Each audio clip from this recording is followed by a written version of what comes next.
Ma'am, Please begin. board. My name is Ben Joseph Woods. I came here to Fairfax County originally from southwestern Virginia. I was a graduate of Southern Virginia University. Since 2003, I've been in the public service or in the military.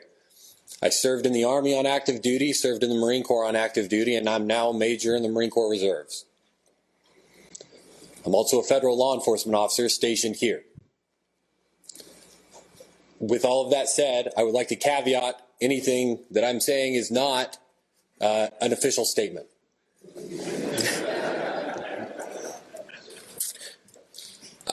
I want to address to the board a little bit of a darker topic here that most people have been unwilling to talk about. Virginia is at a boiling point. It's not just gun laws, and it's not climate change, and it's not any one particular thing, but it is true that we are very, very polarized right now as a society. I think we can all agree on that, correct? Yeah. The problem is that as we are polarized, we have two groups of people who fundamentally believe the same things about justice and about rights, and yet both of those groups, they tend to conveniently forget their fundamental beliefs about people's rights when it suits them. And that happens on both sides.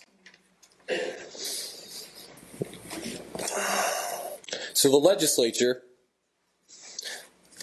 as several speakers have said before, have a number of gun bills that they have pre-filed and intend to vote on.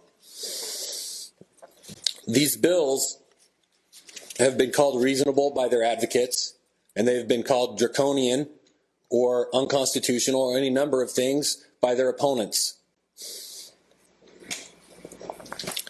I'm not going to address the bills themselves. What I would like to address is the fact that at this point, so many people believe that these are unconstitutional or draconian that you have, as of last night, 30 counties in this state which have voted themselves either through resolutions or through actual county ordinances to be Second Amendment sanctuary counties. The ugly truth of our situation is that that is just scratching the surface of what is happening. I work plainclothes law enforcement. I walk around without a uniform. People don't see my badge. People don't see my gun. And I can tell you, people are angry. And I am frightened to the point that I am looking at moving my wife and child, my child to be, March, my wife and child out of the state if these bills pass. The reason is because my fellow law enforcement officers, I've heard on more than one occasion, tell me that they would not enforce these bills regardless of whether they believe in them ideologically, because they believe that there are so many people angry in gun shops, gun shows, at bars. We have heard it now. People talking about tar and feathering politicians in a less than joking manner. People talking about fighting with violence over their concern with Senate Bill 16 and Senate Bill 64. That is a terrifying prospect, and I have never seen people willing to speak about something like that publicly. That said,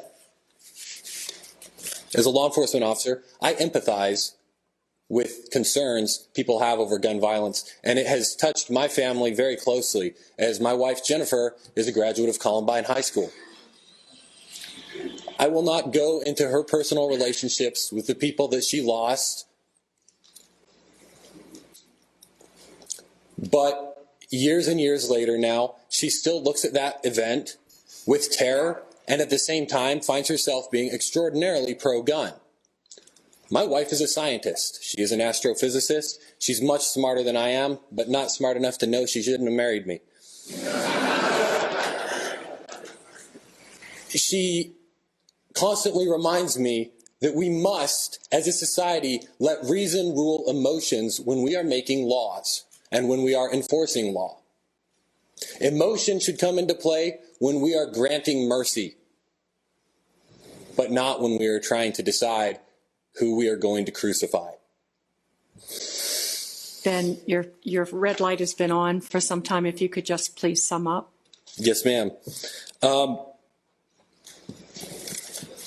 The Attorney General was asked recently whether or not Second Amendment sanctuary statutes or resolutions were legal. And his response in his statement that he just released was that the legal precedent we would set by allowing communities to selectively ignore those laws at will is alarming and indicative of the same mindset that nearly 150 years ago led this country to dissolve into a civil war.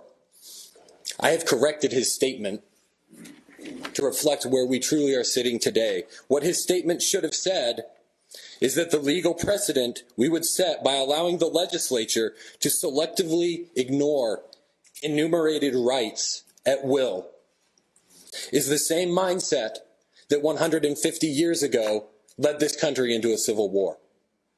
I encourage all of you